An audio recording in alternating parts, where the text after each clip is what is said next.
বাংলাদেশের বাইরে পৃথিবীর বিভিন্ন প্রান্তে যেখান থেকে চ্যানেল আই দেখছেন, আপনাদের সকলকে সাদর আমন্ত্রণ তৃতীয় মাত্রা দেখবার জন্য। প্রিয় দর্শক, সাম্প্রতিক নানা বিষয় নিয়ে আলোচনার জন্য আমার সঙ্গে স্টুডিওতে রয়েছেন আমার বায়ে বসা আছেন সাবেক সংসদ সদস্য এবং বাংলাদেশ যুব মহিলা লীগের সাবেক সাধারণ সম্পাদিকা অধ্যাপিকা অপু উকিল, এবং আমার ডানে রয়েছেন ঢাকার একটি বেসরকারি বিশ্ববিদ্যালয়ের শিক্ষক মোশাররফ আহমেদ ঠাকুর। স্বাগত আপনাদের দুজনকেই তৃতীয় মাত্রায়। উপজেলা নির্বাচন সামনে এবং বিএনপি সিদ্ধান্ত নিয়েছে যে তারা এই নির্বাচনে যাচ্ছে না। তো আমার আপনার কাছে প্রশ্ন যে আওয়ামী লীগ আর কত ফাঁকা মাঠে গোল দিবে, এবং দ্বিতীয় কথা হচ্ছে যে এই যে প্রতিযোগিতা তৈরি করবার জন্য যখন বিরোধীরা অংশ নিচ্ছে না, তখন নিজেদের মধ্যে যে প্রতিযোগিতা একটা আবহ তৈরি করা, সেটা আসলে দলকে ক্ষতিগ্রস্ত করছে না, শক্তিশালী করছে। অনেকেই মনে করেন যে জাতীয় সংসদ নির্বাচনের মধ্য দিয়ে এই যে নানা ধরনের স্বতন্ত্র প্রার্থী, এগুলোর মধ্যে দিয়ে দলের মধ্যে আসলে বিরোধ তৈরি হচ্ছে এবং যেটা আসলে দলকে ক্ষতিগ্রস্ত করছে। এবং এটা উপজেলা নির্বাচনে এবার এমনিতেই সিদ্ধান্ত নিয়েছে আওয়ামী লীগ যে তারা প্রতীক নিয়ে নির্বাচন করবে না, যদিও প্রতীক বিষয়টা ইন্ট্রোডিউস আওয়ামী লীগ সরকারের আমলেই হয়েছে, আওয়ামী লীগই করেছে। তো সেটা দলকে আরও খানিকটা সংকটের মধ্যে ফেলে দিতে পারে বলে অনেকে মনে করেন। বাট আপনি কি মনে করেন মোশাররফ আহমেদ ঠাকুর? আপনার কাছে ওই একই প্রশ্ন, বা যেটা অতিরিক্ত আপনার জন্য প্রশ্ন, যে নির্বাচনের বাইরে থেকে আসলে বিএনপি ধীরে ধীরে পলিটিক্যাল প্রসেস থেকে দীর্ঘকাল দূরে সরে যাচ্ছে কিনা, এই প্রশ্নটা আপনার কাছে থাকবে অধ্যাপিকা অপু উকিল। ধন্যবাদ আপনাকে। যারা শুনছেন সবাইকে শুভেচ্ছা জানাই। সত্যি বলতে কি, দল দুর্বল হয়ে গেল কিনা, দলের আভ্যন্তরীণ দ্বন্দ্ব সংঘাত প্রকট হলো কিনা, এই বিষয়গুলো সামনে আছে, নানাবিধ কথা আছে। কিন্তু মাননীয় প্রধানমন্ত্রী জননেত্রী শেখ হাসিনা তিনি কিন্তু নিজের চেয়ে দল এবং দলের চেয়ে দেশ, এটাই প্রাধান্য দেন। এবং এটা যে দেন তার প্রমাণ কিন্তু তিনি দিয়েছেন। প্রমাণটা হলো এই, দেখেন, এই সম্প্রতি একটি মার্কিন থিঙ্ক ট্যাঙ্ক সেখানে একটা নিবন্ধ লিখেছে। সেই নিবন্ধে বলেছে যে বাংলাদেশের প্রধানমন্ত্রী শেখ হাসিনা মার্কিন কর্মকর্তাদের তার সহযোগিতা বা তাদের প্রতিশ্রুতি লাভের পর মসৃণভাবে দেশটা পরিচালনা করছে, এবং এটাকে ওনারা স্বর্ণযুগ হিসেবে অভিহিত করেছেন এই নিবন্ধে। এবং সেখানে এটাও বলেছেন যে আওয়ামী লীগের ভূমিধস বিজয়ের পর একটা শ্রেণী বলতে চেষ্টা করেছিল যে একদলীয় শাসন ব্যবস্থা। আমিও আপনার এখানে একটা টক শো করেছিলাম, সেখানে ওই প্রশ্নগুলো উত্থাপিত হয়েছিল যে 223 আসন পাওয়ার পর এটি একটি একদলীয় শাসনের দিকে ধাবিত হচ্ছে কিনা। এবং ওই নিবন্ধে কিন্তু এই কথাটা স্পষ্টভাবে বলেছে যে আওয়ামী লীগের জয়ে এই অঞ্চলের সব মহলেই প্রশংসা কুড়িয়েছে, এবং একটা দৃষ্টান্ত স্থাপন করেছেন যে প্রতিদ্বন্দ্বী পরা শক্তি দুইটি দেশ, চীন এবং ভারত, তারা দুটি দেশেই এই সরকারকে, মানে মাননীয় প্রধানমন্ত্রী আবার প্রধানমন্ত্রী হোক, তার সরকার এগিয়ে যাক, সেই প্রশংসা, সেই শুভেচ্ছা তাদের সরকারকে এবং আওয়ামী লীগকে, হ্যাঁ আওয়ামী লীগকে এই বার্তাটি বা শুভাকাঙ্ক্ষাটা তাদের ছিল।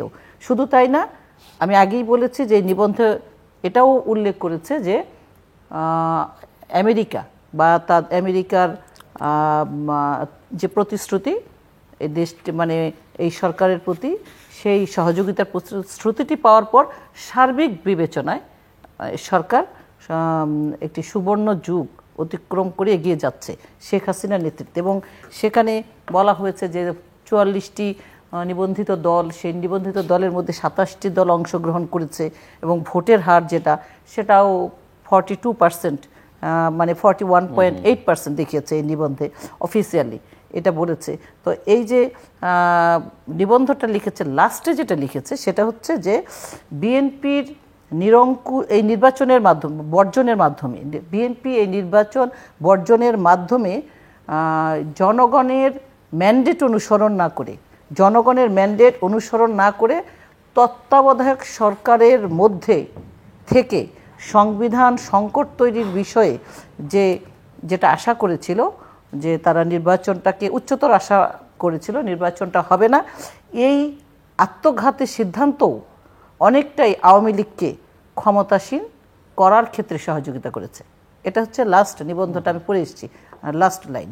এবং এই যে প্রসঙ্গগুলো এলো এবং তা আমি যেটা যে কোটেশন দিয়ে বললাম, যেটা বলছে যে সুবর্ণ যুগ অতিক্রম করছে, সেই সুবর্ণ যুগের যে ইয়েটা মানে কালচারটা যেটা তৈরি করেছে এই মাননীয় প্রধানমন্ত্রী জননেত্রী শেখ হাসিনা 2008 থেকে 2024 পর্যন্ত ওনার যে প্রতিশ্রুতি ছিল দেশের জনগণের প্রতি, 2008-এই সে নির্বাচনী প্রতিশ্রুতি দিয়েই উনি এসেছিলেন যে এই দেশটাকে উন্নত করব, আধুনিক করব, দারিদ্র্য বিমোচন করব, বঙ্গবন্ধু যে স্বপ্ন দেখেছিলেন প্রত্যেকটি মানুষ খাদ্য পাবে, অন্ন পাবে, বস্ত্র পাবে, বাসস্থান পাবে, সেই বাংলাদেশ আমি তৈরি করব এবং সেই কথা প্রতিশ্রুতি কিন্তু তিনি রেখেছেন। 2021 সালে বাংলাদেশটা স্বল্প মধ্যম আয়ের দেশ অতিক্রম করে আজ এবারের যে নির্বাচনের অঙ্গীকার সেটা হচ্ছে স্মার্ট বাংলাদেশ বিনির্মাণ করা।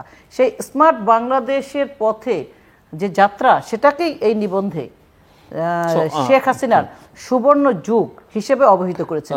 এবং দ্যাটস অল ফাইন, কিন্তু আমার প্রশ্ন যে আপনার কাছে যেটা ছিল যে ফাঁকা মাঠে আওয়ামী লীগ আর কতকাল গোল দিবে, আপনি ওটা অ্যান্সার করেছেন যে শেখ হাসিনাই ম্যানেজ করবেন দল, কাজেই এই সব নির্বাচনে নিজেদের মধ্যে বিরোধ থাকলে সেটা কোনো সমস্যা ফেলবে না। কিন্তু আরেকটা যে ছোট প্রশ্ন আমি রেখেছিলাম যে ফাঁকা মাঠে গোল দিতে দিতে আর কতকাল, মানে আমি কিন্তু সেই প্রশ্নটাই যাচ্ছে, আপনার প্রশ্নটা আমার ঠিক, আমি টার্গেট করেছি। আচ্ছা, তো এই যে একটু ছোট্ট করে এই যে মানে এখানে ভোট কত পেল, ভোটার কত গেল, ভোট ব্যবস্থাটা নিয়ে একটা অংশ বা একটা দল যে কথা মানে তাদের বলছে যে ফাঁকা মাঠ আসছে না নির্বাচনে। আমি এখানে কিন্তু উল্লেখ করেছি যে 23টি দল নির্বাচনে অংশগ্রহণ করেছে, নিবন্ধিত 44টি দলের মধ্যে তো আপনি জানেন যে প্রাইভেট লিমিটেড কোম্পানির মতো দল আছে, তারপরও যে এখানে 27টি দল অংশগ্রহণ করেছে। তো ফাঁকা মাঠে গোল সেই অর্থে বলা যাবে না। আমার কথাটা হচ্ছে, আমি যেটা আমি বলতে চেষ্টা করেছিলাম এই এতগুলো রেফারেন্স দিয়ে, সেটা হচ্ছে যে বাংলাদেশের জনগণ জানছে যে এই দেশটা জননেত্রী শেখ হাসিনা বঙ্গবন্ধুর কন্যা এগিয়ে নিয়ে যাচ্ছেন। এটাতে যে কোনো রকম ফাঁক নেই। এটা দেশের জনগণ তাদের দৈনন্দিন জীবনযাপনের প্রক্রিয়ার মধ্য দিয়ে বুঝতে পারছেন, অনুধাবন করতে পারছেন এবং প্রত্যেকটি পর্যায়ে জনগণ এই সুযোগ সুবিধা পাচ্ছেন। বা বাংলাদেশটা আজ এগিয়ে যাচ্ছে এবং জনগণ এদেশের সিটিজেন, এদেশের সোসাইটি, ইকোনমি সব ডিজিটাল হচ্ছে, মানুষ মাথা উঁচু করে দাঁড়াচ্ছে। এটাতে শেখ হাসিনার প্রতি যে আস্থা সেটা শতভাগ। এখন এই যে ভোটের বিষয় যেটা বলছেন যে হ্যাঁ অনেকে ভোট দিতে আসে নাই, ভোট কম এসছে, বিএনপি আসে নাই। 11টি জাতীয় নির্বাচন হয়েছে স্বাধীনতার পর, জাতীয় সংসদ নির্বাচন। সেই জাতীয় সংসদ নির্বাচনে প্রত্যেক নির্বাচনেই কিন্তু 30 থেকে 35% ভোটার অনুপস্থিত ছিল।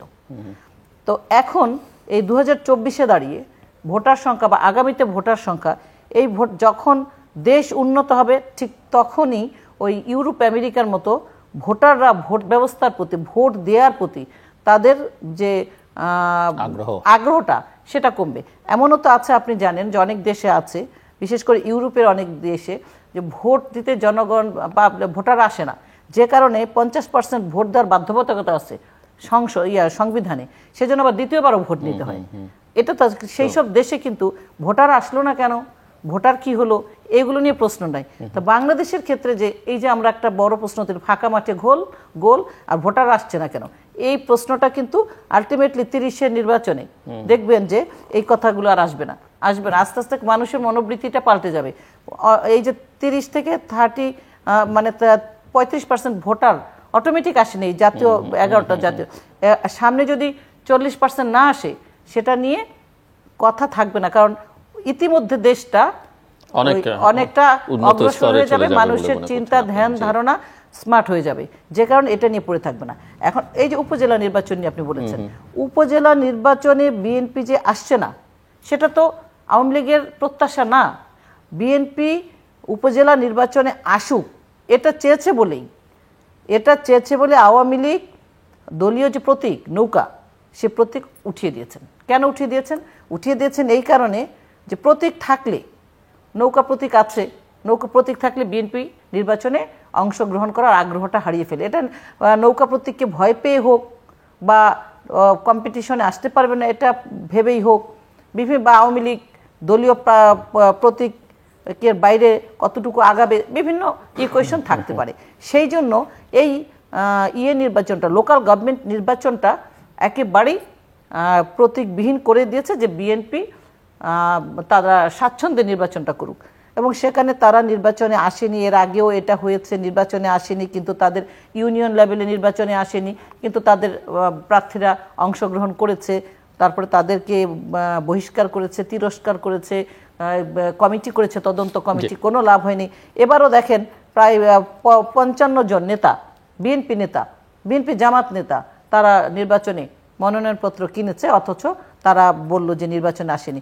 এখন এই দায়টা কে নেবে? তারা কেন নির্বাচনে আসতে চায় না? নির্বাচনে, জাতীয় সংসদ নির্বাচনে তারা মনে হয় আমি একটু থামাই আপনাকে, মিস্টার ঠাকুর বলবার পরে আপনার বলতে আরো সুবিধা হবে। মিস্টার মোশাররফ আহমেদ ঠাকুর, প্রশ্ন যেটা সেটা হচ্ছে যে বিএনপি তো নির্বাচনে যাচ্ছে না এবং নির্বাচন বর্জন বা বয়কট যেভাবেই বলি না কেন সেটা তারা করছে, কিন্তু নির্বাচনকে ঠেকাতেও পাচ্ছে না তারা। একই সঙ্গে নির্বাচনের পরে তারা নির্বাচনকে শ্যাম ইলেকশন বলছে, ডাম ইলেকশন বলছে, এটা বলছে, ওটা বলছে, কিন্তু নির্বাচনের পরে সেটা 14 বলি, 18 বলি কিংবা 24 বলি বিএনপিকে আর খুঁজে পাওয়া যায় না অন্তত অনেক দিনের জন্য। মানে তাদের কোনো কর্মসূচি নেই, খুবই দ্বিধাগ্রস্ত, তারা কি হরতাল করবে, অবরোধ করবে, ইলেকশন কমিশনের সামনে সব ক্যান্ডিডেটের গিয়ে বসবে, এরকম কথাবার্তা হয়েছে, কিন্তু সেটা দেখা যায় না।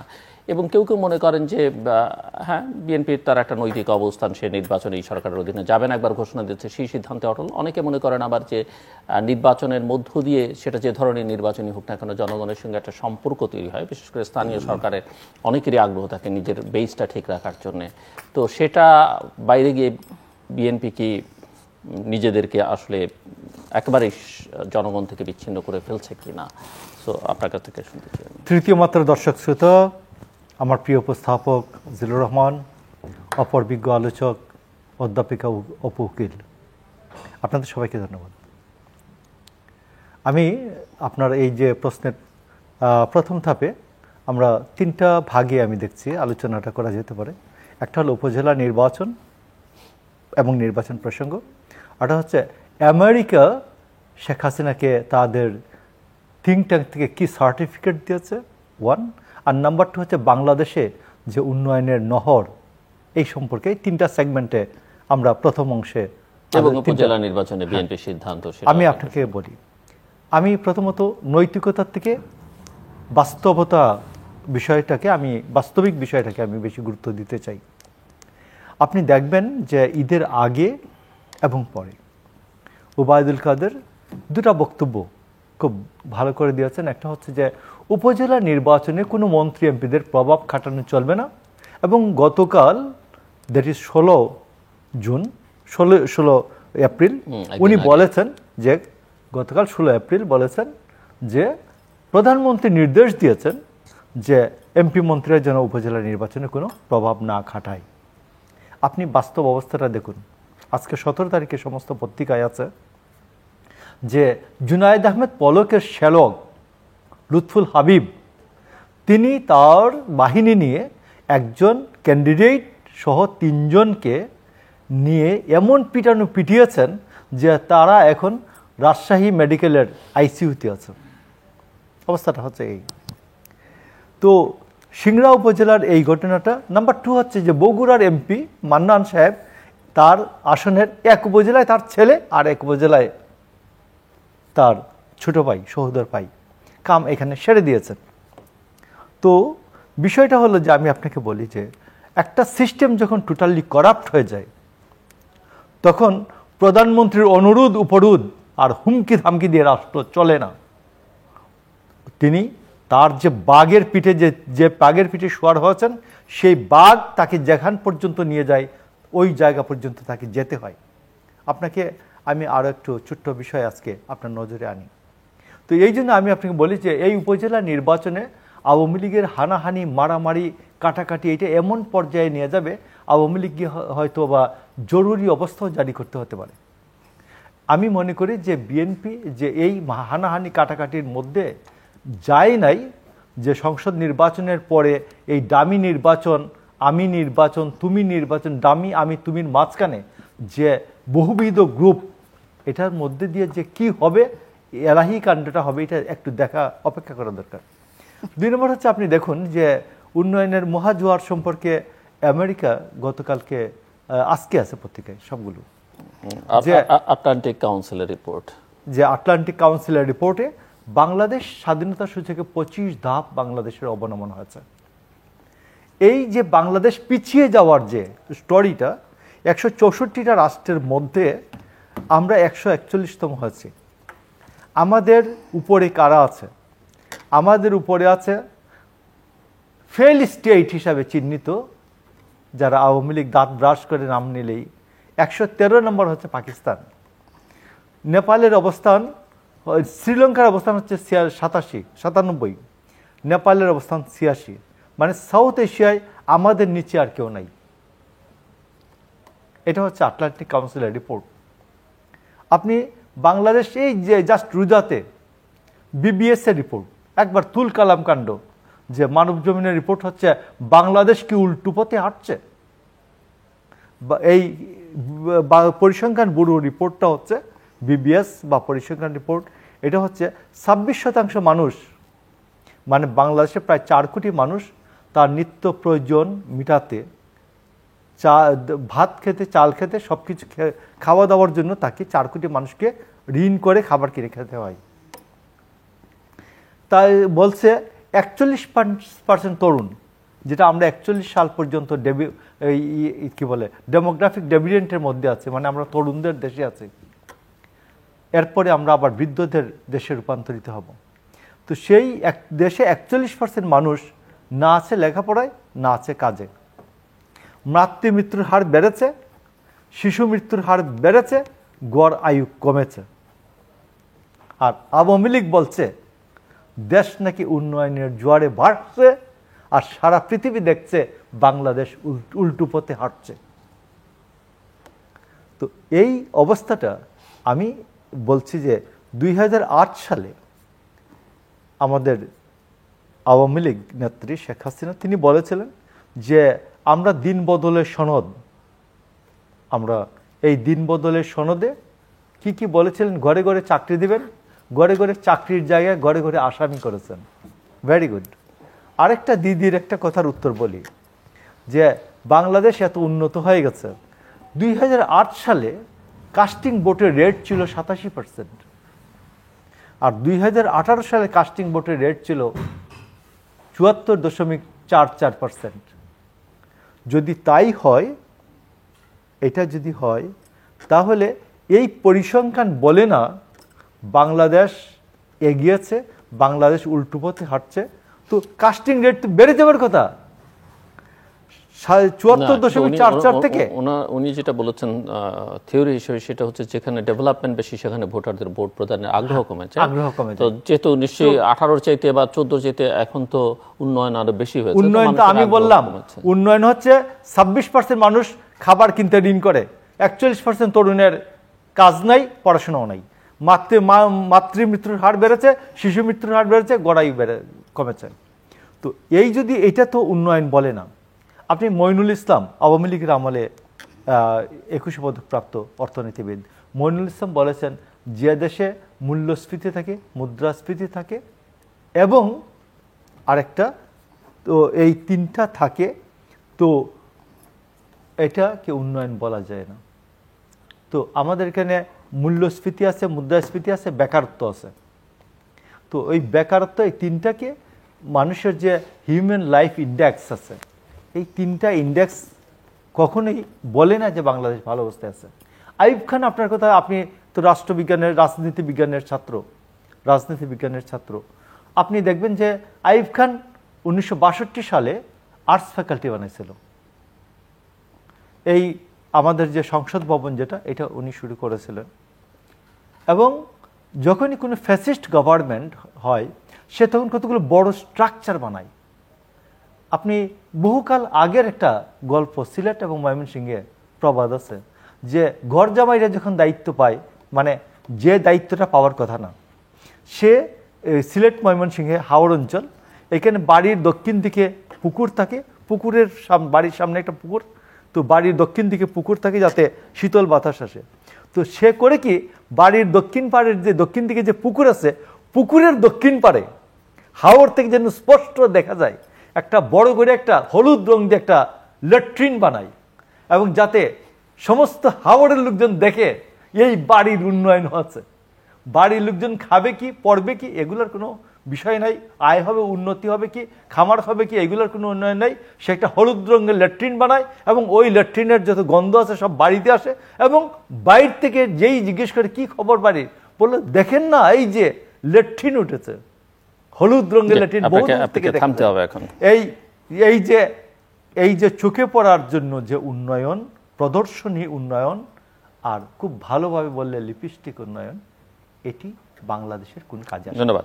অধ্যাপিকা উপকুলনী, আটলান্টিক কাউন্সিলের লেটেস্ট রিপোর্টের কথা বলছিলেন, যেটা স্বাধীনতা এবং প্রসপারিটি, সমৃদ্ধির সূচক, এবং রিপোর্ট দেখাচ্ছে যে বাংলাদেশ স্বাধীনতা সূচকে সেটা লিগ্যাল, পলিটিক্যাল, ইকোনমিক সব সূচকে বাংলাদেশ নিম্নগামী, এবং সেই সূত্র ধরে প্রসপারিটি, যেটাকে আপনারা বলছেন যে অনেক উন্নয়ন হচ্ছে, তারা দেখাচ্ছে যে প্রসপারিটিতে, সমৃদ্ধিতেও বাংলাদেশ নিম্নগামী, এবং সেই সূত্র ধরে যে ফরেন ডিরেক্ট যে ইনভেস্টমেন্ট, সেখানেও বাংলাদেশের অবস্থান অনেক নিচের দিকে। কেননা যেখানে সমৃদ্ধি থাকে না, যেখানে স্বাধীনতা থাকে না, সেখানে আসলে বিদেশিরা কোনো সহযোগিতা করতে চায় না, সেটাও ওই স্টাডি দেখাচ্ছে। সো আপনার কাছ থেকে শুনতে চাই। হ্যাঁ, এই যে আটলান্টিক কাউন্সিলের যে রিপোর্ট এসছে, এটা কিন্তু আমাদের মাননীয় নেতা, বাংলাদেশ আওয়ামী লীগের সাধারণ সম্পাদক, উনি কিন্তু এটা গতকালই ব্রিফ করেছেন।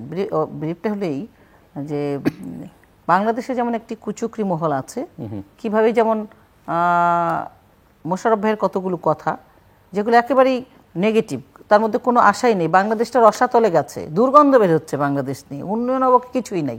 তো এই যে মনোবৃত্তির যে মানুষগুলো, এটা কিন্তু আছে আমেরিকার যারা এই গবেষণা করছে তাদের মধ্যে আছে।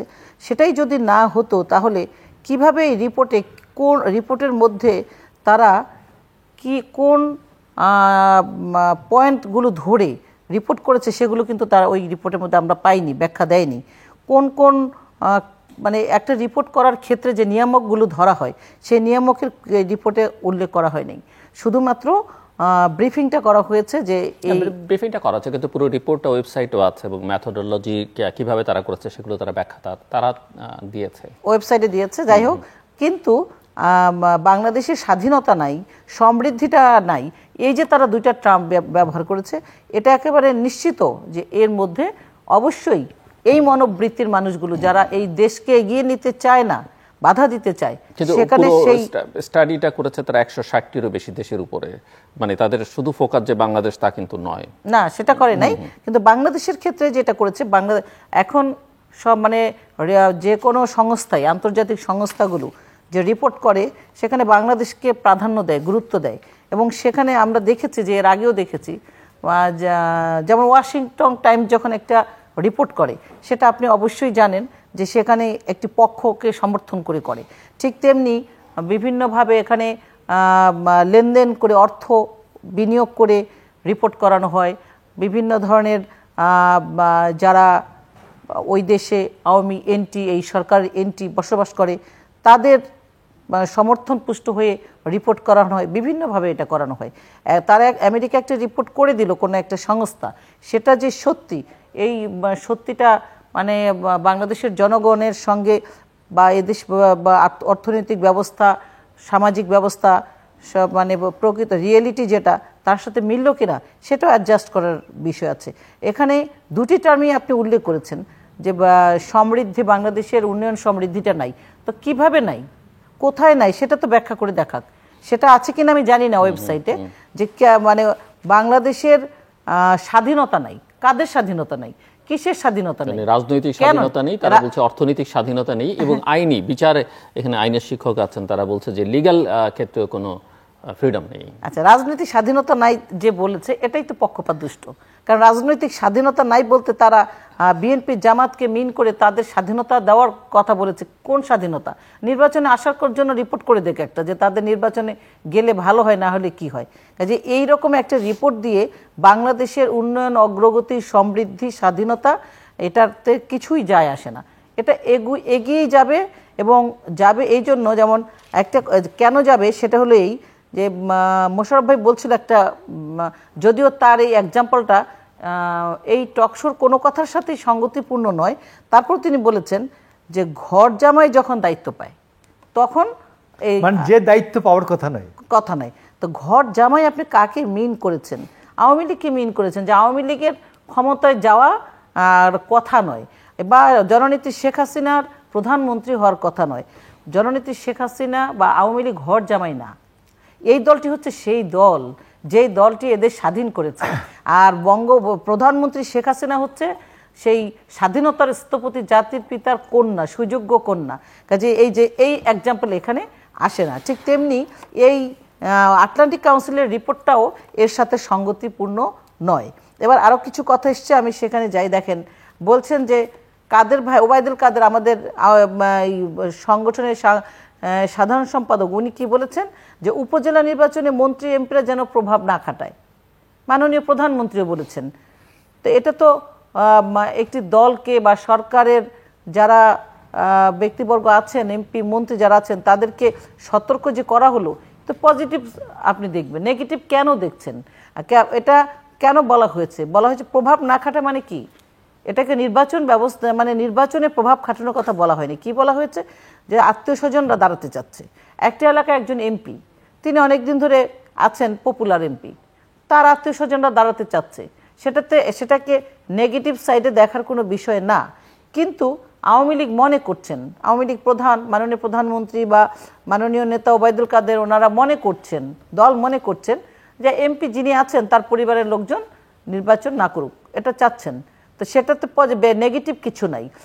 একজন এলাকার এমপি, তিনি 3বার এমপি হয়েছেন, 4বার এমপি হয়েছেন, অনেক পপুলার হয়েছেন, মন্ত্রী হয়েছেন, তার আত্মীয় স্বজনরা নির্বাচনে যেতেই পারে। একটি পরিবারের মানুষ নির্বাচনে অংশগ্রহণ করার মধ্যে কোনো সেখানে নেগেটিভ সাইড নাই। কিন্তু দল চাচ্ছে না। দল কেন বলছে যে অন্য আরেকজন হোক, কম্পিটিশন দল কি সেটা বলছে না? দল বলছে যে তারা যেন প্রভাব বিস্তার না করে। হ্যাঁ, প্রভাবও যেন না খাটায়। নির্বাচনে তো প্রভাব খাটাতে পারবেই না, লোকাল গভর্নমেন্টে তো না। প্লিজ, আমি শেষ করছি। আমি শেষ করছি। যে পলকের শ্যালক যেটা কাজটা করলো, এটা কি ওবায়দুল কাদের সাহেবের?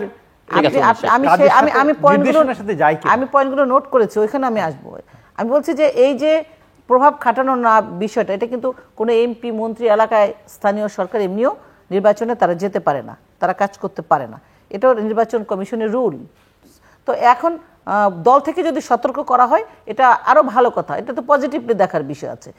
আর এই যে জুনায়েদ আহমেদ পলকের এলাকায় যে ঘটনাটা ঘটেছে, সেই ঘটনাটাকে তো কেউ প্রশ্রয় দেয়নি, এমনকি জুনায়েদ আহমেদ পলকও প্রশ্রয় দেয়নি। তাদেরকে আইনের আওতায় আনা হয়েছে, এটা নিয়ে হেডলাইন হয়েছে, সকলের দৃষ্টি সেখানে আছে। একটি নির্বাচনী দেশে মহাযজ্ঞ, 150টি আসনে নির্বাচন, উপজেলায় নির্বাচন হচ্ছে, সেখানে তো দু একটি এলাকায় এরকম ঘটনা ঘটতেই পারে।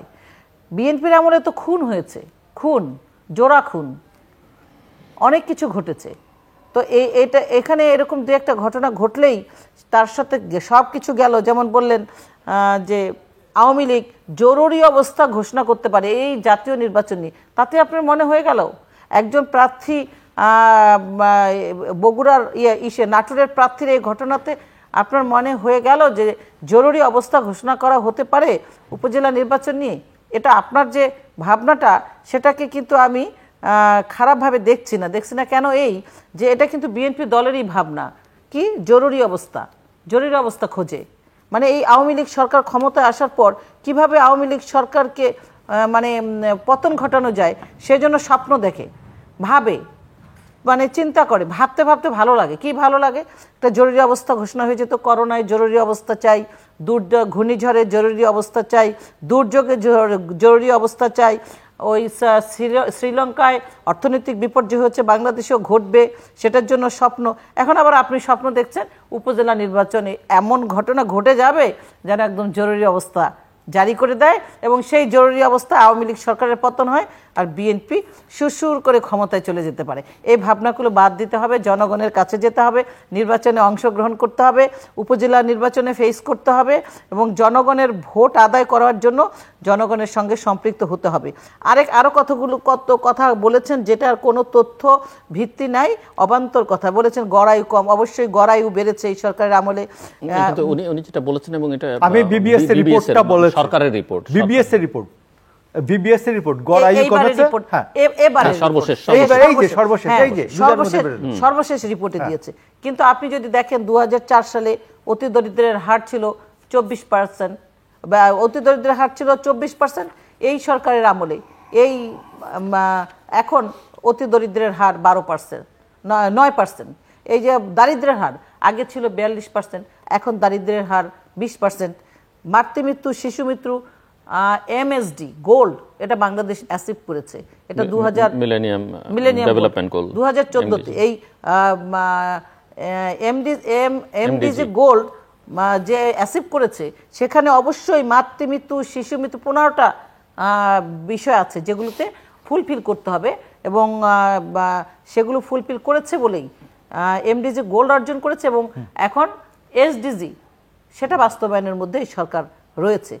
এই কথাগুলো বললে হবে না। গড়ায়ু অনেক বেড়েছে, হয়তো এবার কমেছে, কিন্তু গড়ায়ু কোথায় ছিল সেখান থেকে কোথায় এসেছে। মানে ওনার বক্তব্য হচ্ছে যে বিএনপির চাইতে বেটার, নিজেদের মধ্যে হয়তো একটু ওঠানামার মধ্যে আছে। না, এবারে রিপোর্টে হয়তো কমেছে, অনেক বেশি উঠে গেছিল, এখন নেমে যাচ্ছে। আরেকটা কথা আপনি বলেছেন, একটু ছেড়ে দিতে হবে। হ্যাঁ, আমি ছেড়ে দিচ্ছি। বলেছেন কি, দিন বদলের সনদ নিয়ে নেমেছে শেখ হাসিনা। দিন কি বদলায় নাই মোশাররফ ভাই? দিন কি বদলায় নাই? দিন কি বাংলাদেশে কি জঙ্গিবাদ আছে? বাংলাদেশে কি হাওয়া ভবন আছে? বাংলাদেশে কি সেই মানে চাকরির জন্য হাহাকার করেছে ধর্মীয় সংখ্যালঘু সম্প্রদায়? একটা চাকরিও দেওয়া হয় নাই। সাম্প্রদায়িকতার বিষ বাষ্প ছিল, সেটা কি আছে? দিন কি বদলায় নাই? দিন বদলে বাংলাদেশটা ডিজিটাল হয়েছে। সেই দুর্বৃত্তের যে বাংলাদেশ 2001 থেকে 2006 পর্যন্ত ছিল, ধাপে ধাপে বাংলাদেশটাকে নিঃস্ব করা হয়েছে। মানি লন্ডারিং এর বাংলাদেশ, মানুষ হত্যার বাংলাদেশ, 21,000 আওয়ামী লীগের নেতাকর্মী খুনের বাংলাদেশ। সেই বাংলাদেশ কি পাল্টায় নাই? বাংলাদেশের মানুষের সমস্ত ইকোনমিক থেকে শুরু করে প্রত্যেকটি ইন্ডিকেটর এখন পজিটিভ। অবশ্যই দিন বদলেছে, অবশ্যই দিন বদলেছে। আপনি বদলান, বাংলাদেশের 52 বছরের ইতিহাসে এইরকম কেউ নাই প্রধানমন্ত্রী তার মন্ত্রীকে দয়া পরবশ হইয়া, দয়া করিয়া, মায়া করিয়া তিনি তাহাকে একটি ব্যাংক দিয়াছিলেন, ব্যাংকটির নাম ফার্মার্স ব্যাংক। সেই ব্যাংক লুটিয়া পুটিয়া খাইয়া ডাকাতি করিয়া সেই ব্যাংকের নাম, সেই ব্যাংক যখন বললেন অর্থমন্ত্রী এটার স্বাভাবিক মৃত্যু হতে দেওয়া উচিত, তখন প্রধানমন্ত্রী তাকে আবার আরেকটা ব্যাংকের নামে চালাইতে দিলেন, সেটার নাম পদ্মা ব্যাংক। এই পদ্মা ব্যাংক এখন আবার লুটিয়া পুটিয়া খাইয়া শেষ হইয়া এখন আবার বলা হইয়াছে এক্সিম ব্যাংক, তুমি এই ব্যাংক অধিগ্রহণ করো। এর যে লুটপাটের অর্থের কি হবে বলছে, অ্যাসেট ম্যানেজমেন্ট কোম্পানি তার মন্দ ঋণগুলো কিনে নেবে, এই অ্যাসেট ম্যানেজমেন্ট কোম্পানি এটা ব্যবস্থা করবে। কার কাছ থেকে ব্যবস্থা করবে? আমাদের সবার যে ট্যাক্সের টাকার থেকে অ্যাসেট ম্যানেজমেন্ট কোম্পানি এটা ব্যবস্থা করবে। এইরকম লুটপাট বাংলাদেশের 52 বছরের ইতিহাসে উপমহাদেশে কোথাও হয় নাই। আপনি আসুন, বেসিক ব্যাংকে বলা হচ্ছে তুমি মার্জ করো কার সাথে? সিটি ব্যাংকের সাথে। সিটি ব্যাংকে বলা হচ্ছে তুমি বেসিক ব্যাংকে অধিগ্রহণ করো। বেসিক ব্যাংকের কর্মচারী বলছে আমরা সরকারি ব্যাংক ছিলাম, আমরা প্রাইভেট ব্যাংকের সাথে তো যাব না, আমাদেরকে একটু সরকারি ব্যাংকের সাথে যাওয়ার ব্যবস্থা করে দেন। এই ব্যবস্থা বাংলাদেশে ইতিপূর্বে কখনই ছিল না। আব্দুল হাই বাচ্চুর মতো লুটেরা, যার 700 কোটি টাকার বাড়ি পাওয়া গেছে, যে 2,500 কোটি টাকা লুটের দায়ে তাকে দুদক দেখেছে, আজ পর্যন্ত প্রধানমন্ত্রীর এইরকম দয়া পরবশ, এইরকম দয়ার শরীর যদি প্রধানমন্ত্রী না থাকতো, তাহলে আব্দুল হাই বাচ্চুকে জেলের বাইরে থাকে? অবশ্যই না, অবশ্যই দিন বদলেছে। প্রধানমন্ত্রী এইরকম দয়া মায়ার শরীর পৃথিবীর কোনো প্রধানমন্ত্রীর নাই। তো এই জন্য আমি আপনাকে বলছি, আপনার নিশ্চয়ই মনে আছে 2020 সালের দিকে রন হক শিকদার এবং দীপু শিকদার, দুই ভাই এক্সিম ব্যাংকের ডিএমডি আর এমডি, অতিরিক্ত এমডি আর এমডি, দুইজনকে নিয়ে ভালো করে পিটিয়েছিলেন পূর্বাচলে। এরপরে তাদেরকে গুলি করার দায়ে এরপরে যখন পরে মামলা হলো, তারা প্লেন নিয়ে, বিশেষ প্লেন নিয়ে বাংলাদেশ থেকে চলে গেছিলেন। উপমহাদেশের ইতিহাসে এইরকম দিনের ইতিহাস কি কোথাও পাওয়া যাবে? এই দীপু শিকদার আর রন হক শিকদারের বাবা হচ্ছে জয়নুল হক শিকদার, প্রধানমন্ত্রী অত্যন্ত আস্থাভাজন ব্যক্তি। এই রন হক শিকদার এবং দীপু শিকদার এরা হচ্ছে ন্যাশনাল ব্যাংকের মালিক। এখন ন্যাশনাল ব্যাংককে বলা হয়েছে ন্যাশনাল ব্যাংকের সকল দায়ী দায়িত্ব কে নিবে?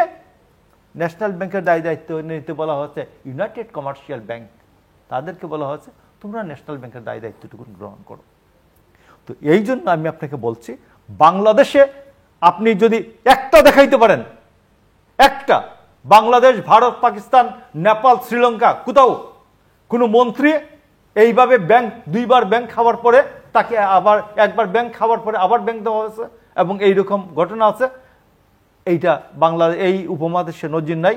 এই রন হক শিকদারের মতো বিশেষ প্লেন নিয়ে এমডি এবং এডিশনাল এমডিকে পিটানোর পরে, গুলি করার পরে তারপর তার বিশেষ প্লেন নিয়ে যায়, আবার বাংলাদেশে দেশে ফেরত আসে, এদের বিরুদ্ধে কোনো আইনি ব্যবস্থা নেওয়া হয় না এবং তাদের ব্যাংক এখন অধিগ্রহণ, ব্যাংক খাওয়ার পরে এখন অধিগ্রহণ করতে বলা হয়।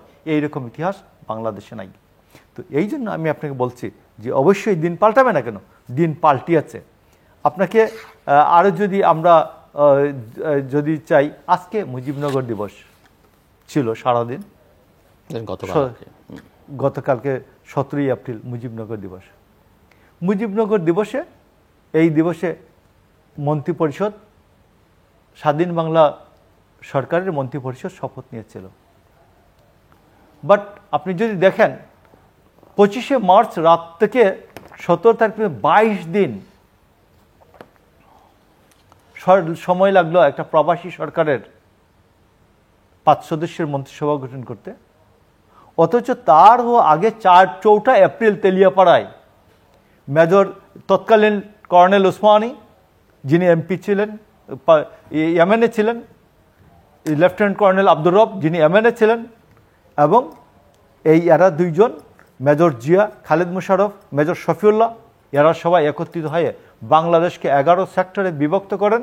বিভক্ত করে সমস্ত যুদ্ধের প্ল্যান তারা চূড়ান্ত করেন এবং 12ই এপ্রিল, আমরা মনে পেছনের আলোচনার 12ই এপ্রিল যখন আমরা আজকে জাস্ট একটু টাচ করলাম, 12ই এপ্রিল যখন তাজউদ্দিন বক্তৃতা করেন, তখন তিনি বলেছেন যে চট্টগ্রামে মেজর জিয়ার নেতৃত্বে যে প্রতিরোধ চলছে, সেই প্রতিরোধকে স্টালিনগ্রাডের সাথে আমি তুলনা করতে চাই, স্টালিনগ্রাডের প্রতিরোধের মতো কথা স্মরণ করতে চাই। তো এই জন্য আমি আপনাকে বলছি, দিন তো অবশ্যই বদলেছে, তবে দিন যেভাবে বদলানোর কথা ছিল, পজিটিভ দিকে না গিয়ে ডাকাতদের দিকে বদলেছে। স্বাধীনতা সংগ্রামের সময় আমাদের যা ছিল সাম্য, সমতা, এইটার কোনো ব্যবস্থা হয় নাই। মানবিক মর্যাদা, এটার কোনো ব্যবস্থা হয় নাই। ন্যায় বিচার, সামাজিক ন্যায় বিচার, এটার কোনো ব্যবস্থা হয় নাই। সেদিকে হাঁটে নাই, শুধু আওয়ামী লীগ উল্টো দিকে হেঁটেছে। আর মানুষকে কিভাবে অপমান, অপদস্থ করা যায়, মানুষকে কতভাবে হেয় প্রতিপন্ন করা যায়, সেই দিকে আওয়ামী লীগের নেতৃত্বে দেশ হেঁটেছে। মুজিবনগর দিবস নিয়ে কি বলতে চাইলো, আমি তার সারমর্মটা বুঝলাম, এই যে জিয়াউর রহমানকে উপস্থাপন করতে চেয়েছেন। এই তো আপনার মনে জানা আছে যে মুজিবনগর সরকারের 150 টাকার বিনিময়ের কর্মচারী ছিলেন জিয়াউর রহমান, এবং এই জিয়াউর রহমান কোথায় মুক্তিযুদ্ধ করেছে সেটা আপনি এই টকশোতে বসে প্রতিষ্ঠিত করতে চান। জিয়াউর রহমান বাংলাদেশে মুক্তিযুদ্ধ করে নাই, পাকিস্তানি চর হিসেবে এখানে বাংলাদেশে স্বাধীনতা বিরোধিতা করেছে। এটা আমার বক্তব্য না, এটা বাংলাদেশের, আমরা অতীতে ঢুকে পড়লাম। হ্যাঁ, অতীতে আমি ঢুকতে চাই না, সময় নাই। আপনি জিয়াউর রহমানকে এখানে কেন আনলেন আমি জানি না। আমার বলতেই হয় যে জিয়াউর রহমান যে বাংলাদেশের স্বাধীনতার বিরোধিতা করেছে তার অনেক রিজন আছে। প্রথমটা হচ্ছে বঙ্গবন্ধু হত্যার সাথে জড়িত। বঙ্গবন্ধুর হত্যার নেতৃত্ব দিয়েছে জিয়াউর রহমান, যে তাকে আপনি কি বলতে চাচ্ছেন এই মুজিবনগর সরকার দিবসে আমি জানি না। বঙ্গবন্ধুর হত্যাকারীদের প্রশ্রয় দিয়েছে, তাদেরকে মন্ত্রী বানিয়েছে, এমপি বানিয়েছে, আবার সাম্যের গান মানবিক মর্যাদার কথা বলেন, ন্যায় বিচারের কথা বলেন। বঙ্গবন্ধু হত্যাকারীদের হত্যার বিচার না করে তাদেরকে বেগম খালেদা জিয়া, জিয়াউর রহমান মন্ত্রী এমপি বানিয়েছে, তাদেরকে বিভিন্ন দূতাবাসে চাকরি দিয়েছে। তারপরেও আপনি বড় বড় গলা করে টকশোতে এই যে কথাগুলোকে তুললেন এতক্ষণ পরে, এই কথাগুলো যে তুলে স্বাধীনতাকে বিকৃত করেন, মহান স্বাধীনতাকে বিকৃত করেন, তখন কিন্তু টকশো করার মানসিকতা থাকে না আপনাদের সাথে। এটা কি বললেন আপনি যে মুজিবনগর সরকারের 25 দিন পরে সরকার গঠন হয়েছে আর জিয়াউর রহমান ওখানে বসে কি করেছে? এটা কোনো কথা হলো? আপনি জিয়াউর রহমান স্বাধীনতা ঘোষণা 27 তারিখে, এটা মিথ্যাচার বহাল থাকলো 75-এর পর থেকে। 75-এর পর জিয়াউর রহমান এই কথা বলে যায়নি, আর 75-এর পর থেকে বিএনপি কি করলো? একদম মিথ্যাচারের একটি দল যে স্বাধীনতার ঘোষণা দিয়েছে 27 তারিখে, স্বাধীনতা দিবসটা 27 তারিখে পালন করেনি, 26 তারিখে, আর ঘোষণাটা এসে 27 তারিখে। এখন আর এই কথা বলে না কেউ। আপনি কেন এই কথাটা আনলেন? বিএনপি তো আর মিথ্যাচারগুলো এখন বলে না জনরোষে, বলতে মানে মনে ইচ্ছে থাকলেও বলতে চায় না। আপনি টকশোতে বসে এই কথাগুলো বলেন। আপনার কাছে আমার প্রশ্ন, আপনি যে এই যে স্বাধীনতার মূল চেতনার কথা শুনান, হ্যাঁ, মুখস্থ তোতা পাখির মতো কয়েকজন আছেন আপনারা টকশোতে বসে সমতা, মানবিক মর্যাদা, ন্যায় বিচারের যে কাহিনী আপনারা শোনান, কোথায় ছিল মানবিক মর্যাদা? জননেত্রী শেখ হাসিনার তার পিতাকে হত্যা করার পর বাংলাদেশে তাকে 21 বার হত্যা করার জন্য ষড়যন্ত্র করা হলো, এবং বঙ্গবন্ধুর হত্যাকারীদের কেন বিচার করা হয়নি? জাতীয় 4 নেতাদের কেন বিচার করা হয়নি? পাকিস্তানি ভাবধারায় কেন 75-এর পর থেকে 2006 পর্যন্ত এই রাষ্ট্রটি চালনা করা হয়েছিল? কেন জিয়াউর রহমান এই বঙ্গবন্ধুর হত্যার বিচার নেতৃত্ব দিয়েছিল বঙ্গবন্ধুর খুনের? হ্যাঁ, তারপরে আপনি এই ধরনের কথাগুলো বলছেন। আর এই ইতিহাস ঘাটতে যেন না। এই ইতিহাস শুধু তাই না, যে স্বাধীনতা বিরোধীদের আলবদর, আল শামস, এদেরকে, গোলাম আজমদেরকে এদেশে রাজনীতি করার নাম করে বাংলাদেশটাকে পিছিয়ে দিয়েছে। বাংলাদেশ 2008-এর পর থেকে এখন এগিয়ে যাচ্ছে, সেটা সহ্য করতে পারছেন না। কেন এখন জামাতের কথা বলেন না মুখ দিয়ে জনরোষে? জামাতের সঙ্গে নিয়ে যে 75-এর পর থেকে বাংলাদেশটাকে এই যে সাম্প্রদায়িক বাংলাদেশ বানিয়েছিলেন, এখন আর জামাতকে নিয়ে কেন দল করেন না, বসেন না কিসের জন্য? বাংলাদেশের মানুষ সে প্রত্যাখ্যান করেছে আপনাদেরকে। কি করেছে? প্রত্যাখ্যান না, প্রতিহত। আর এখন টকশোতে বসে কি বললেন মুজিবনগর সরকার দিবস নিয়ে? আমি কিছুই বুঝতে পারলাম না।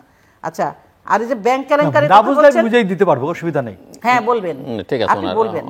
আর্থিক খাত এবং ব্যাংকিং খাতের জন্য ব্যাংকিং খাতটা বলেন, ব্যাংকিং খাতটা বলেন। ব্যাংকিং খাতে শোনেন, মন্ত্রীদের লুটটা বলেন। বাংলাদেশের ব্যাংক ব্যবস্থা, এই সোনালী, বাংলাদেশে যে সরকারি ব্যাংকটা ছিল, আগে তো বেসরকারি, আপনি বলবেন, নোট করেন, আমাকে বলতে দেন। তারপরে সরকারি ব্যাংকগুলো ছোট করতে হবে, সময় নাই।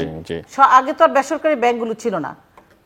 91 পরে যে সরকারি ব্যাংকগুলো, সেই সরকারি ব্যাংকগুলোর কবর রচনা করেছে কে? করেছে তারেক রহমান। তারেক রহমানের নামে এখনো 4টি মামলা আছে সোনালী ব্যাংকের ব্যাংক লুটের জন্য। সেই মামলাগুলো কিসের ছিল? এই যে 13টা কোম্পানি বানিয়েছিল তারেক রহমান সরকারি জায়গা দখল করে, তারপরে ঋণ নিয়েছিল। সেই ঋণ নেয়ার মতো তার কোনো রকম কাগজপত্র সেটা ছিল না। অন্যায়ভাবে চাপ প্রয়োগ করে প্রধানমন্ত্রীর পুত্র বলে তারেক রহমান লোন নিয়ে 13টা ইন্ডাস্ট্রি বানিয়েছিল সরকারি জায়গায়। সেই টাকা এখনো ফেরত দেয় নাই। মামলা আছে রমনা থানায়, মামলার নাম্বার সহ। যদি জিল্লু ভাই সময় দেয় আমি সব করতে পারবো। আমি আরো উপস্থাপন করেছিলাম এই কথাগুলো। এই যে ব্যাংকের টাকা লুটপাট করা, এটা শুরু করেছিল তারেক রহমান 91-এ, যখন যা সেরাগেঞ্জি ভাঙা সুটকেসের মধ্য থেকে বেরিয়ে এসে স্বপ্ন দেখেছিল সমুদ্রে জাহাজ উড়াবে, আকাশে উড়োজাহাজ চড়াবে, বাংলাদেশটাকে দখল করবে, ব্যবসা করবে, কোকো লং সিরিয়াল বানাবে, সেটা করেছিল। এবং 2003 সালে বেগম খালেদা জিয়ার পরিবার, শুধু পরিবারের লোক 300 কোটি টাকা ব্যাংকের ঋণ মৌকুব নিয়েছিল। এই সরকারের সময় ব্যাংক ব্যবস্থায় প্রথমেই ব্যাংকের যে জালিয়াতি চক্র, সেটা আইনের আওতায় এনেছে এই সরকার। এই যে ব্যাংকের মাধ্যমে এলসি খুলে কিভাবে টাকা আত্মসাৎ করা হয়, কিভাবে ব্যাংকিং সেক্টরের টাকা লুট করা হয়, এই সবগুলো এই সরকারের সময় গ্রেফতার করেছে সেই চক্রকে, এবং বাংলাদেশের মানুষ বুঝতে পেরেছে। আর এই যে আপনি বললেন আব্দুল্লাহ বাচ্চু সাহেব, তাকে তো বিচারের আওতায় এনেছে, তাকে তো ছেড়ে দেয় নাই, দুদক তাকে জিজ্ঞাসাবাদ করছে। আপনার একটা মন্ত্রীকে দয়াপ্রবণ হয়ে প্রধানমন্ত্রী কেন ব্যাংক দেবে? একজন ব্যাংক, এই যে বেসরকারি সেক্টরে ব্যাংকগুলো দেওয়ার ব্যবস্থা করেছে এই সরকার, কেন? অর্থনৈতিক ট্রানজ্যাকশনটা ধন্যবাদ। সুযোগ সুবিধা আমি বেড়েছে, আসছি, ব্যাংক ব্যবস্থা দিয়েছে। আপনার কাছে আসছি আমি। ফাইনাল রাউন্ড মোশাররফ আহমেদ ঠাকুর, ছোট্ট করে যতটা সম্ভব আমি আপনাকে শেষ করতে হবে। আমি আর আপনার কাছে আসতে পারবো না। ঠিক আছে, আমার লাস্ট রাউন্ডে আমি আপনাকে বলি, এই মুক্তিযোদ্ধা মন্ত্রণালয় 10,000 রাজাকারের তালিকা করেছিলেন, তার মধ্যে 8,000 রাজাকার আওয়ামী লীগ করে। জামাতে ইসলাম থেকে আমি একবার দায়িত্ব নিয়ে বলছি, 60,000 জামাতে ইসলাম করেছে। থেকে আওয়ামী লীগের রাজাকারের সংখ্যা অনেক বেশি, বিএনপির সময় অনেক 60,000 বেশি রাজাকারের, ভুয়া মুক্তিযোদ্ধা তালিকা আওয়ামী করেছে। লীগে যে রাজাকারের সংখ্যা অনেক বেশি। বাংলাদেশে যত রাজাকারের সংখ্যা আছে, যত হিন্দু বাড়ি লুটপাটকারীর সন্তানরা আছে, এরা সবাই আওয়ামী লীগ করে। আমি আপনাকে নাম দিয়ে দিতে পারি, আমার হবিগঞ্জের বানিয়াচং, আজমিরিগঞ্জে যতগুলো লুটপাটি গিয়ে দাস পার্টির কাছে, জগজ্যোতি দাসের কাছে নিহত হয়েছে, এই নিহত ব্যক্তিগুলোর ছেলেরা এখন আওয়ামী লীগের নেতা। আমি আপনাকে বললাম নাম্বার 1। নাম্বার 2 হচ্ছে নিহত ব্যক্তিদের না হত্যাকারীদের? যে যারা নিহত হয়েছে মুক্তিযোদ্ধাদের হাতে, ও, এই ব্যক্তিগুলোর সন্তানরা এখন আওয়ামী আচ্ছা, লীগের বিশাল বিশাল নেতা। বুঝতে পেরেছি। 1। নাম্বার 2, শারমিন আহমেদ, তাজউদ্দিন আহমেদের কন্যা, তিনি বলেছেন যে 27 তারিখে উমুক সময় কারফিউ ভাঙলে বাবা যখন যে মুভ করেন, তার আগে এই জিয়াউর রহমানের এই ঘোষণা শুনে বাবারা উদ্বেলিত হন। বাবা পরে আমাদেরকে আলোচনায় বলেছেন। এস.টি. ইমাম বলেছেন যে খাগড়াছড়িতে আমি এবং জিয়াউর রহমান মে মাসের 2 তারিখ পর্যন্ত আমি এস.টি. ইমামের মুক্তিযুদ্ধ কালীন সরকার 71 এই বইয়ে আছে। মইদুল ইসলামের মূলধারা 71-এ জিয়াউর রহমান কিভাবে যুদ্ধ করেছেন তার মুক্তিযুদ্ধের ঘোষণা সম্পর্কে লেখা আছে। তো এখন আওয়ামী লীগ এবং শেখ হাসিনা যদি মনে করেন নতুন নতুন ইতিহাস রচনা করবেন, ইতিহাসের পথে চলবে। আমি আপনাকে আরেকটা কথা বলি, 1991 থেকে 96 পর্যন্ত বিএনপি মাত্র 2টি ব্যাংক দিয়েছিল। এই সরকার 43টির মধ্যে 35টি ব্যাংক দিয়েছে রাজনৈতিক বিবেচনায়, 35টি ব্যাংক দিয়েছে রাজনৈতিক বিবেচনায়, এটা বলেছেন আবুল মাল আব্দুল মুহিত। এবং এই প্রধানমন্ত্রী একমাত্র বাংলাদেশে রাজনৈতিক বিবেচনায় ব্যাংক দিতে পারে শেখ হাসিনা, আর কেউ রাজনৈতিক বিবেচনায় ব্যাংক দেয়নি। রাজনৈতিক বিবেচনায় যতগুলো ব্যাংক দিয়েছে সবগুলো ব্যাংক লুটপাট হয়েছে, ডাকাতি হয়েছে, এবং এই সবগুলো ব্যাংকের লুটপাট এবং ডাকাতির জন্য প্রধানমন্ত্রী শেখ হাসিনা দায়ী। এই লুটপাটকারীদের গডমাদার হিসাবে তিনি চিহ্নিত হবেন। তো এই জন্য আমি আপনাকে বলছি যে আজকে যে মুজিবনগর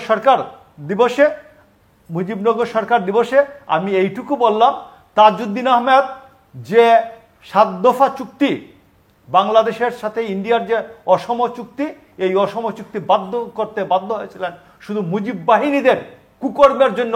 মুজিব বাহিনীরা সেই দিন কামেল ভক্ত নামে বিখ্যাত মুক্তিযোদ্ধাকে হত্যা করেছিল। মুজিব বাহিনী বিখ্যাত মুক্তিযোদ্ধা আব্দুর রৌফকে হত্যা করেছিল, আপনি দেখবেন মূলধারা 71 বইয়ের মধ্যে। তো এই জন্য মুক্তিযুদ্ধের পূর্বাপর কথোপকথন, এই যে বইটা আছে মাসুদুল হকের, এই বইয়ে দেখবেন যে মুজিব বাহিনী কতজন মুক্তিযোদ্ধাকে হত্যা করেছে। এবং সেই দিন এই মুজিব বাহিনীর যে দ্বিধা বিভক্তির যে ঘটনা ঘটছিল, এই ঘটনার থেকে বাংলাদেশের মুক্তিযুদ্ধকে দ্রুত শেষ করার জন্য সেই দিন বাংলাদেশ বিরোধী 7 দফা চুক্তিটি করতে তাজউদ্দিন আহমেদ বাধ্য হয়েছিলেন। আমি শেষ পর্যায়ে আমি মনে করছিলাম যে শুধুমাত্র আমরা 17ই এপ্রিল মুজিবনগর দিবসে যারা আমাদের ছিলেন, সেই দিন আমাদের স্বাধীনতার উদ্যোক্তা যারা ছিলেন, সেই দিন যারা বাংলাদেশকে স্বাধীনতার দিকে, বাংলাদেশের কৃষক মজুরের ছেলেদেরকে মুক্তিযুদ্ধে যাওয়ার ব্যবস্থা করে দিয়েছিলেন, আমরা তাদের প্রতি শ্রদ্ধা জানাবো। আমি শ্রদ্ধা জানাই 17ই এপ্রিলের মুজিবনগর সরকারের প্রতি যারা ছিলেন। এইটুকুন বলে আমার বক্তব্য শেষ। ধন্যবাদ। আপনি শ্রদ্ধা জানাবেন জাতির পিতা বঙ্গবন্ধুকে, কারণ এই 17ই এপ্রিলের সমস্ত ডিজাইন বঙ্গবন্ধু করে রেখে গিয়েছিলেন তিনি গ্রেপ্তার হওয়ার আগে। কাজে আগে সবাইকে শ্রদ্ধা জানানোর আগে বঙ্গবন্ধুকে শ্রদ্ধা জানান। আরেকটি কথা দেখেন, কি বলে 27 তারিখে জিয়াউর রহমান স্বাধীনতার ঘোষণা দিয়েছেন বঙ্গবন্ধুর নির্দেশে, তার আগে যে আরও স্বাধীনতার ঘোষণা 26 তারিখে যারা দিয়েছেন সে কথাটা আপনাকে বলতে হবে। ইতিহাস বিকৃত করলে হবে না। ইতিহাস বিকৃত করে আপনারা যা করেছেন সেখান থেকে ফেরত এসেছে স্বাধীনতার ইতিহাস। এখন আর ব্যাকে নেয়ার জন্য এই ধরনের মিথ্যাচার অনাচার এগুলো করেন না, এগুলো মানুষ ভালোভাবে নেয় না। আরেকটি কথা আপনি বলেছেন, দেখেন মানে জয়নুল হক শিকদারের ব্যাংক, ন্যাশনাল ব্যাংক, এবং উনি প্রধানমন্ত্রীর খুব ঘনিষ্ঠ। আপনাকে এই তথ্যটা কে দিল? প্রধানমন্ত্রী ঘনিষ্ঠ একজন ব্যবসায়ী মানুষ, উনি একটি ব্যাংক প্রতিষ্ঠা করেছে, ওনার ছেলেদের মধ্যে ওনার ব্যাংক ব্যবস্থাপনার মাধ্যমে সমস্যা হয়েছে, গুলিগালা হয়েছে, সেটার ব্যাপারে মামলা হয়েছে। তো এখানে আপনি প্রধানমন্ত্রীকে জড়াচ্ছিলেন কেন? কে আপনাকে বলল যে প্রধানমন্ত্রীর উনি ঘনিষ্ঠ লোক? উনি একজন ব্যবসায়ী, মনে প্রাণে ব্যবসায়ী, জিল্লুভাইও জানেন। উনি কারো পকেটের লোক না, উনি কোনো দলের পকেট। কাজে এই যে প্রধানমন্ত্রীকে জড়িয়ে এ ধরনের মন্তব্যগুলো করেন, এই ধরনের কথাগুলো বলেন, এই ধরনের কথাগুলো আপনি বলতে পারেন কিনা টক শোতে বসে? আর রাজনৈতিক বিবেচনায় ঢাকা ব্যাংক সাদেক হোসেন খোকা কিভাবে নিয়েছিল? আপনি বললেন রাজনৈতিক বিবেচনায় এই উপমহাদেশে কোনো ব্যাংক কখনো যায়নি। কিভাবে সাদেক হোসেন খোকা, সাদেক হোসেন খোকার মির্জা আব্বাস, মির্জা আব্বাস ঢাকা ব্যাংকের কিভাবে, কোন বিবেচনায়? আপনি তো বললেন প্লিজ, 91 থেকে 96 দুইটা ব্যাংক দেওয়া হয়েছে, আর আপনি 35টা ব্যাংক দিয়েছেন। আপনি আমাকে বলতে দেন, কি বলেন? বলতে দেন আমাকে। কোথায় দুইটা, কোথায় 35টা ব্যাংক? আপনি 1 থেকে 6 পর্যন্ত কোনো ব্যাংক দেওয়া হয় নাই। আরে 5 বছর ক্ষমতায়, এখন তো 15 বছর 16 বছর। আপনি মানে ওরকম উত্তেজিত হয়ে কথা বললে তো হবে না, শুনতে হবে। আর সময় নেই আমার কাছে, কনক্লুড করেন। সময় নেই, পাল্টা অভিযোগ না করে উস্কে দিয়ে লাভ নেই। না, এক ব্যাংক শেষ করেন, ডিফেন্ড করেন। হ্যাঁ ঠিক আছে। এক ব্যাংক যদি আরেক ব্যাংকের সাথে একীভূত হয়, আপনি এর মধ্যে দেখেছেন যে আমেরিকায়ও 2টি ব্যাংক বিলুপ্ত হয়েছে। তো এক ব্যাংক আরেক ব্যাংকের সাথে একীভূত হওয়া, কোনো ব্যাংক যদি বসে যাওয়া, এগুলো হতে পারে। সেটাকে নিয়ে আপনি কত বড় মন্তব্য করলেন, এই জন্য নাকি শেখ হাসিনা গড মাদার হিসেবে বিবেচনা করবে। শেখ হাসিনাকে নিয়ে আপনাদের এত জ্বালা পোড়া, এত আপনারা শেখ হাসিনার প্রতি অসন্তুষ্ট, কারণ শেখ হাসিনাকে মিটিংয়ে দাঁড়িয়েও তাকে হত্যা করতে চান। 21 বার হত্যা করার পরিকল্পনা করে টক শোতে বসে সবগুলো কথার মধ্যে প্রধানমন্ত্রীকে নিয়ে আসেন, শেখ হাসিনাকে নিয়ে আসেন, এবং তার সাথে কোনো কিছু সম্পৃক্ত নাই তাও, এবং তাকে গড মাদার বানাতে ইচ্ছে করে আপনার। তো বাংলাদেশের জনগণ তো শেখ হাসিনাকে চায়, তার নেতৃত্বে চায়। এই সব কথা বলে বলে বিএনপি আজকে ডাস্টবিনে, নেতৃত্ব শূন্য, নিজেদের মধ্যে অন্তর্কলহ। আপনি কোথায় আছেন, কি অবস্থায় আছেন, বিএনপির দল কি করছে, তাদের অবস্থানটা কি আপনি ভালো করে জানেন। কাজেই নিজেদের দলের যে অবস্থানটা আজকে দেউলিয়াত্মবরণ করেছে, কেন? একটি কারণ, এই বারবার করে শেখ হাসিনাকে হত্যা করা, আওয়ামী লীগকে নিশ্চিহ্ন করা, বঙ্গবন্ধুর হত্যাকারীদেরকে নিয়ে খেলাধুলা করেছে এতদিন ধরে, তার জন্য এই পাপে আজকে বিএনপির এই দশা। 111 আসতো না, তারেক রহমানকে উত্তম মধ্যম দিয়ে আছে, কেন বিদেশ বসে আছে? এটা কিন্তু পাপ। কেন, কোন পাপ? এই স্বাধীনতার বিরোধী, স্বাধীনতার বিরোধিতা করে এই জামাতকে সঙ্গে নিয়ে পাপ। এবং শুধু তাই না, বাংলাদেশকে নিয়ে যে দেশের জনগণকে নিয়ে যে রক্তচোষার টাকা মানি লন্ডারিং করে বিদেশে বিভিন্নভাবে সেই জড়ো করেছে, দেশের মানুষকে অভুক্ত রেখে, সেই পাপ। সেই কারণে আজকে বিএনপি দেখে নেতৃত্ব শূন্য, বিএনপির নাম কেউ নিতে চায় না, দলের নেতাকর্মীরাও নিতে চায় না, দল থেকে চলে আসতে চায়, নির্দেশনা মানে না, দলটির অবস্থা হয়ে গেছে। শুধুমাত্র এই যে আপনাদের মতো নেতারা বসে মিথ্যা কথা বলেন, হাজার হাজার লক্ষ এটা আপনি বললে তো হবে না, লক্ষ লক্ষ বিএনপির নেতা কর্মী এবং আজকে দেখেন জীবনযাপন করছে। কেন? এই যে মিথ্যাচারের রাজনীতি এবং অসত্যের রাজনীতি, মানুষ হত্যার রাজনীতি, মানুষ খুনের রাজনীতি, এই রাজনীতি করে আজকে বিএনপির অবস্থা। এখান থেকে বেরিয়ে আসতে হবে। দর্শক, অনুষ্ঠানের শেষ প্রান্তে আমরা সামাজিক যোগাযোগ মাধ্যম ফেসবুক এবং টুইটারে তৃতীয় মাত্রা লাইভ স্ট্রিমিং হচ্ছে, আপনারা দেখতে পারেন। টেলিভিশন পর্দায় দেখতে না পারলে যে কোনো সময় যে কোনো স্থান থেকে ইউটিউবে তৃতীয় মাত্রা চ্যানেলটি সাবস্ক্রাইব করে পর্ব বা পুরোনো পর্বগুলো আপনারা দেখতে পারেন। মিস্টার মোশাররফ আহমেদ ঠাকুর এবং অধ্যাপিকা উপকূল অসংখ্য ধন্যবাদ আলোচনা করার জন্য। দর্শক, ইতিহাস চর্চা অনেক হয়েছে এবং ইতিহাস চর্চা করতে গিয়ে আসলে ইতিহাসের মুক্তি মিলেনি। আমরা সত্য প্রতিষ্ঠা করতে প্রায় সকল ক্ষেত্রেই ব্যর্থ হয়েছি, বরং পরিস্থিতিটা আরও তিক্ত হয়েছে, আরও নগ্ন হয়েছে। এবং এই সিদ্ধান্তে বাংলাদেশে উপনীতই হয় যে ইতিহাসের সঙ্গে সংশ্লিষ্ট ব্যক্তিবর্গ যতদিন জীবিত আছেন ততদিন আসলে বাংলাদেশের প্রকৃত ইতিহাস, বিতর্কমুক্ত ইতিহাস তৈরি করা সম্ভব নয়। যদিও ইতিহাসটা সবসময় বিতর্ক থাকে, নতুন নতুন ইতিহাস রচনা হয়, ইতিহাসের ধর্মই সেটা।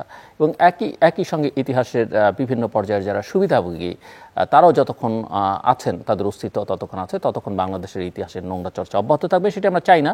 আমরা বরং আলোচনা করতে চাই বাংলাদেশের সমৃদ্ধি অগ্রগতি নিয়ে, যেগুলো নিয়ে কেউ কেউ প্রশ্ন তুলছেন যে সমৃদ্ধির সংকট আছে, স্বাধীনতার সংকট আছে, কিংবা বৈদেশিক সহায়তার সংকট আছে। আটলান্টিক কাউন্সিলের রিপোর্ট নিয়ে আলোচনা হচ্ছিল, বা পিবিএস এর যে রিপোর্ট, সেখানে যে ব্যত্যয় বিচ্যুতিগুলো দেখা যাচ্ছে সেগুলো কেন দেখা যাচ্ছে, সেই আলোচনাগুলো করলে বরং সকলেরই লাভ হবে। যারা ক্ষমতা আছেন তারাও একটা পথরেখা পাবেন, বিরোধীরাও যদি যৌক্তিক গঠনমূলক আলোচনা করেন সেখানে একটা সমাধান বা তাদের ভবিষ্যতের জন্য সেটা কল্যাণকর হবে।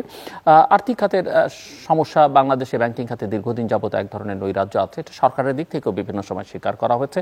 সর্বশেষ যে সিদ্ধান্ত, যে 5টি ব্যাংকে একীভূত করবার, আরও 5টি ব্যাংকের সঙ্গে যে সিদ্ধান্ত, পৃথিবীর সকল দেশেই যেখানে সমস্যা হয় ব্যাংকিং খাতে ব্যাংকে একীভূত করবার নজির আছে, সেটা নিয়ে কোনো সমস্যা নেই, সেটা নিয়ে কেউ আপত্তিও করছেন না। কিন্তু একীভূত করবার প্রক্রিয়া নিয়ে ইতিমধ্যেই গণমাধ্যমে লেখালেখি হচ্ছে। অনেক অর্থনীতিবিদ প্রশ্ন তুলছেন যে এর ফলে ওই খারাপ ব্যাংকগুলোর সঙ্গে ভালো ব্যাংকগুলো যে প্রক্রিয়া হচ্ছে তাতে বিপর্যয়ের মধ্যে পড়বে কিনা, সেটা একটা বড় প্রশ্ন।